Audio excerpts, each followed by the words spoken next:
Comment faire dire la vérité aux militaires dans ce procès des massacres du 28 septembre 2009? Nous espérons que cette question vous intéresse. Alors, suivez.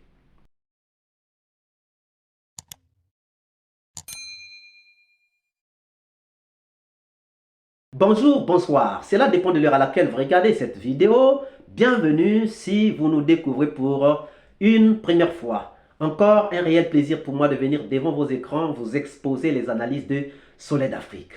Aujourd'hui, nous sommes dans le procès des massacres du 28 septembre 2009, un procès qui est en train de juger des militaires, des hommes en uniforme, parce qu'il faut dire hommes en uniforme, puisqu'il y a des policiers, des gendarmes et des militaires, mais disons en fait, englobant des militaires, des hommes en uniforme.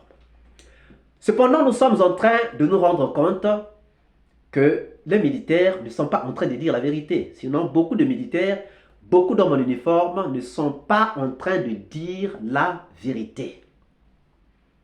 Et s'ils ne disent pas la vérité, ça sera difficile pour nous d'arriver donc à détecter la vérité, punir les coupables et libérer les innocents dans cette affaire des massacres du 28 septembre 2009.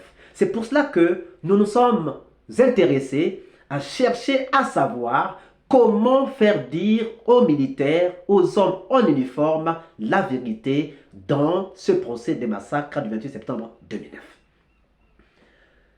Alors, la grande difficulté du tribunal, c'est laquelle?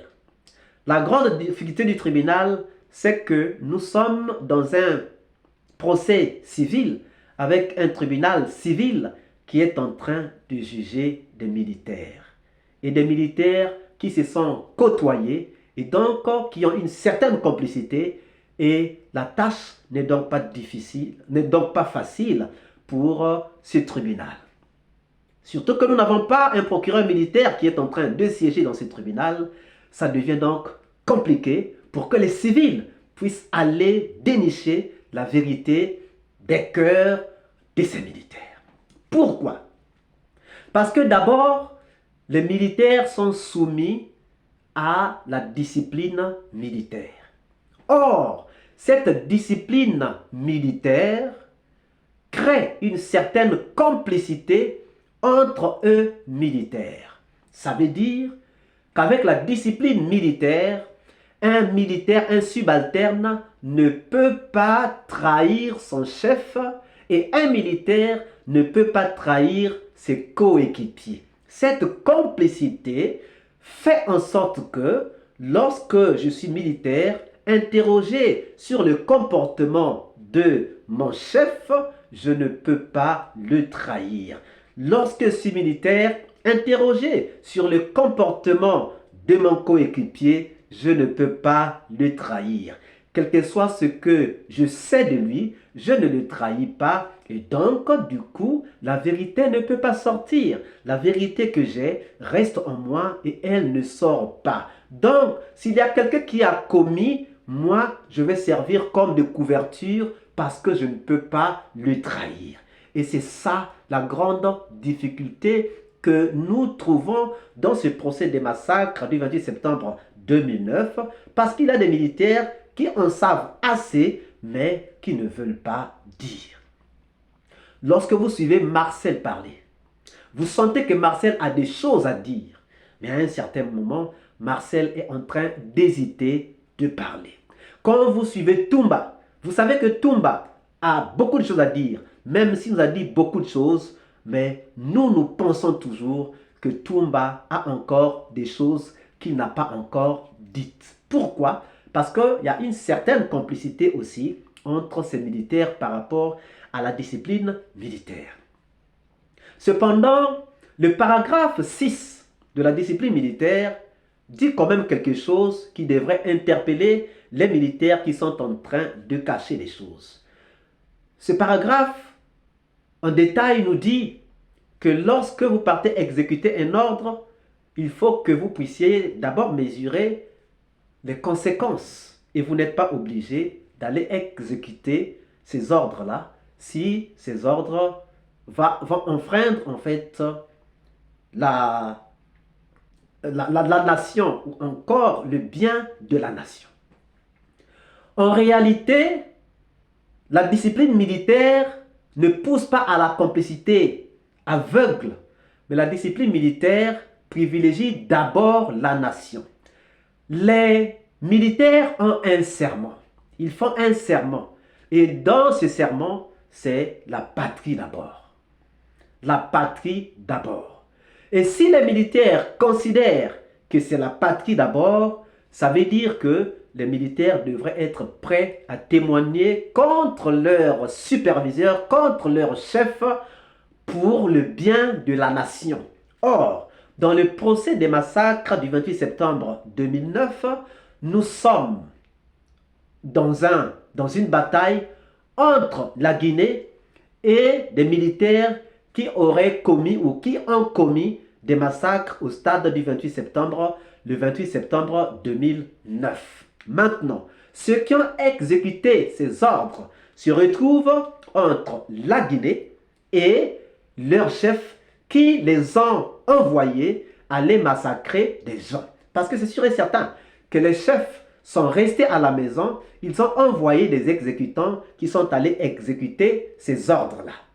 Maintenant, les exécutants se retrouvent entre les chefs qui les ont envoyés et la Guinée, leur patrie.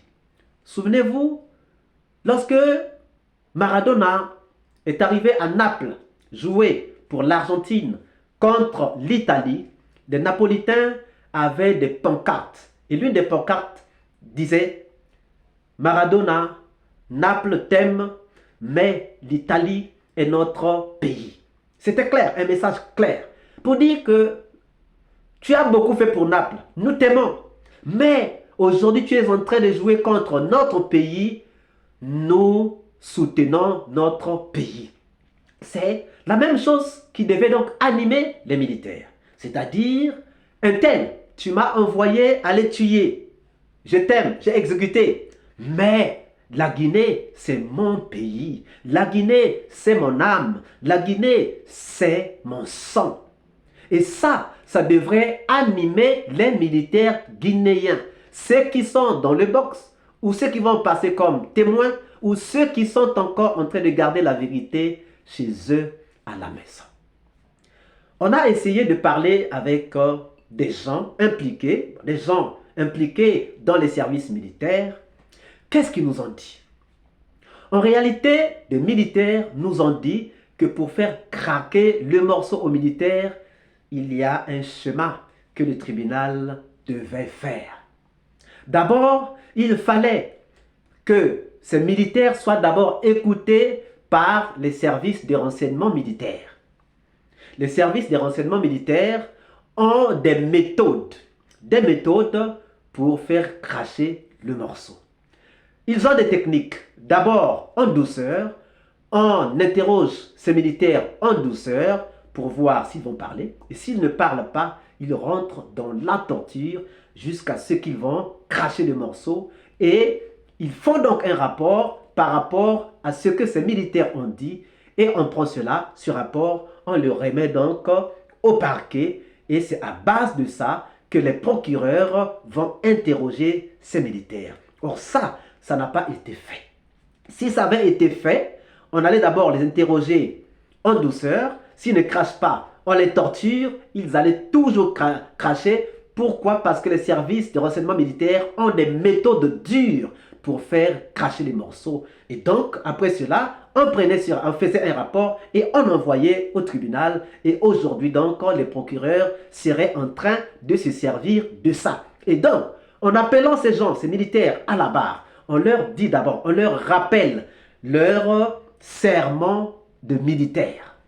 On leur dit que par rapport à la discipline militaire, vous allez couvrir vos chefs. Mais n'oubliez pas votre serment de militaire. Or, le serment de militaire stipule que même un général peut être rétrogradé jusqu'au grade de caporal lorsqu'il vient à mentir devant un tribunal. Donc, en rappelant aux militaires leur serment, ils allaient jouer sur la psychologie de ces militaires et ils allaient fragiliser donc les mensonges de ces militaires. Et avec le rapport que les procureurs auraient obtenu des services de renseignement militaires, ça allait être facile pour eux de pouvoir faire cracher le morceau à ces militaires qui sont en train de tout nier dans ce tribunal des massacres du 28 septembre 2009. Une autre question, est-ce que si un procureur militaire était là, il pouvait faire cracher le morceau? Ce n'est pas évident.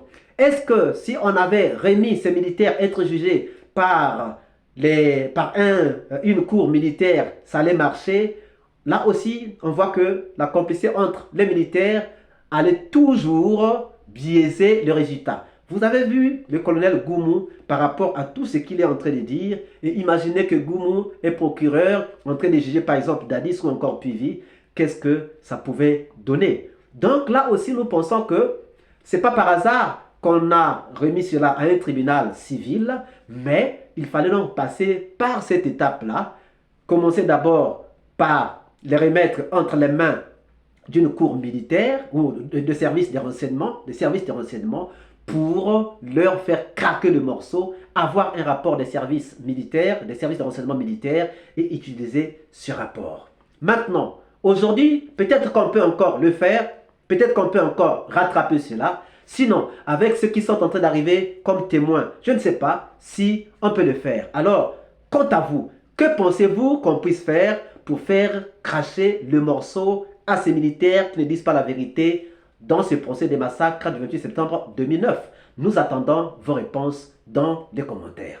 Si cette vidéo vous a plu, ne manquez pas de laisser vos pouces bleus, de commenter et de partager. Et si vous n'êtes pas encore abonné, c'est le moment de vous abonner et surtout de ne pas manquer d'activer la cloche de notification afin d'être averti à temps réel de toutes nos prochaines publications. Quant à moi, je vous dis à très bientôt pour une nouvelle capsule. Ciao!